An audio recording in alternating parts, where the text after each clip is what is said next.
In the last part, I showcased a mountain I had built for the narrow gauge loop and also installed a Walther turntable. This next part will be similar, but will document more work that I have done since then. One other addition I had wanted to make to the layout was to have a ditch and culvert near where the turntable was. I bought a pair of woodland scenic culverts and got to work. I did my best to shape the ditch so that the culverts would be able to fit snugly, and while I normally use glue to hold the culverts themselves in place, I did something different this time.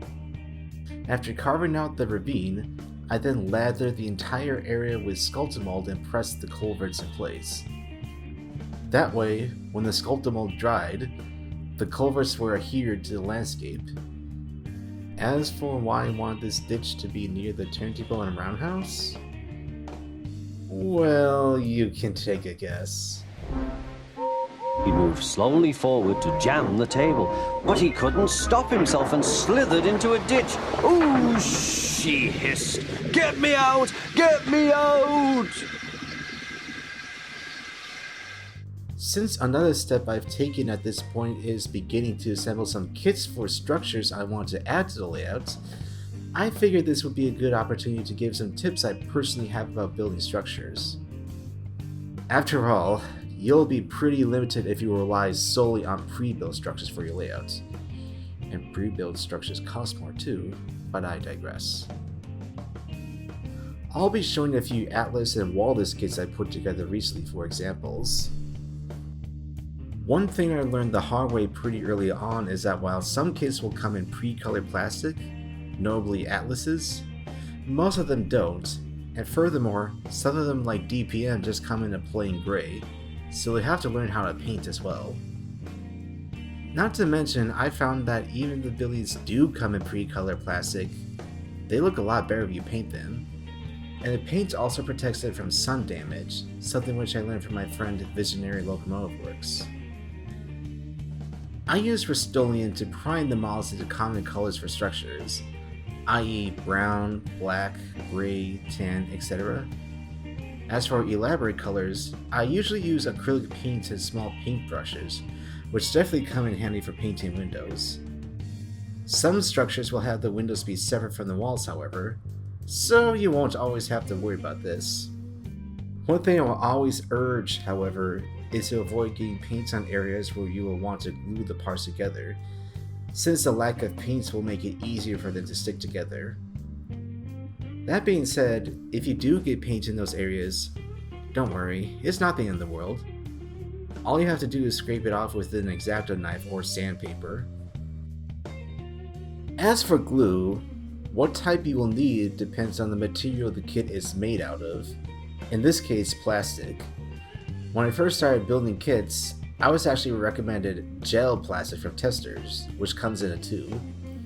And while this type of glue will work for some, and is pretty old school, I ended up not liking it. I still have some of the first kits I ever built that are now falling apart. Rest in peace, Signal Tower. What I wound up preferring is liquid cement. In this case, I'm using Plastruct cement. I've also used Testers liquid cement too, but it stinks, so I prefer to avoid seeing pink elephants, thank you. Another tip I have is with whatever plastic cement you choose, is to take a piece of foam or wood and cut a hole large enough for the ball to fit in. This way, your chances of knocking over the ball during a kit process and spilling the glue everywhere becomes very slim. You will thank me later. While I didn't assemble it from the start, another building I worked on was some cosmetic repairs to the Roundhouse.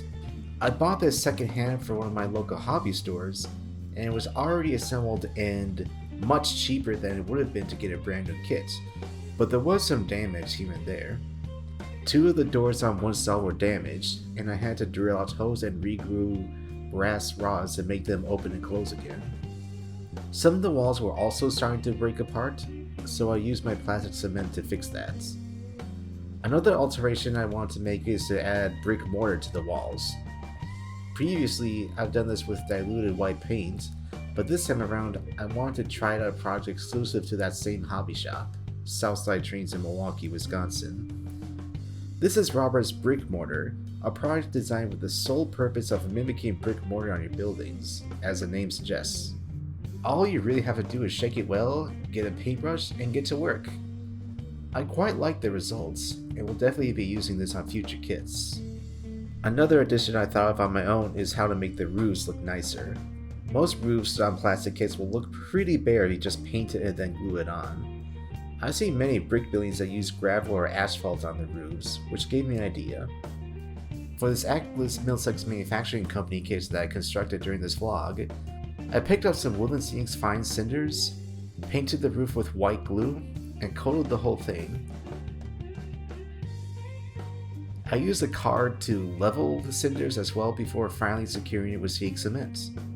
I thought it turned out great. Slightly related, but I used a similar method with Woodland Scenics fine ballasts to make gravel areas, as demonstrated here for this scrapyard I'm also working on.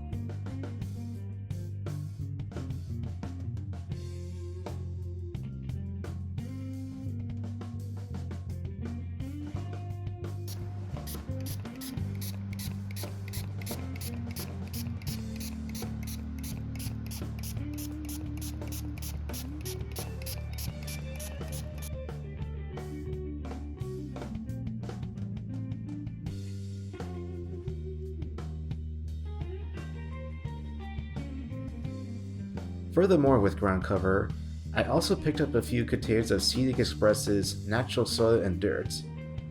I am aware that I could have dug up dirt from my yard and baked it, but I do not want to be caught using the oven for that, so I tried this. Plus, I think the Scenic Express dirt still looks really good. What do you think? Let me know in the comments. Returning to the mountain for a little bit, I also want to show something that I'm doing with the tunnel. I purchased two Woodland Scenics double-track stone tunnel portals for this, and while on the side near the Atlas factory, the portal fit just fine, on the other side, it was too short for the distance between the tracks. So my solution was to saw it in half and glue them in like this. While I haven't done this part yet, the plan is to eventually fill in the gap by using more plaster and hiding it with moss as well. One final thing before I wrap up the video, I also managed to acquire an NCE Cabo 6 from Trains.com, which allows me to have a second throttle for my DCC system. This will not only allow me to have the ability to control two trains separately, but if someone else were to come over, this will help them control their own train while I control another. My good friend Zephyr4501 visited recently, and he demonstrated my goal here with his Hornby battery-powered 040. Thus, this concludes part 4 of this layout vlog series. Funnily enough, at the tail end of me making this video, I picked out some Woodland Scenics rock molds from Southside Trains along with a new kit for the station I plan to build, in this case the UP style depot. I actually have not decided what colors I want to paint it in yet. I'm thinking either tan like the North Freedom Depot at Mid-Continent Railway Museum, or green like the East Union Depot at Illinois Railway Museum. This will be a poll, so let me know in the comments which one you prefer. For now though, hope you enjoyed the progress.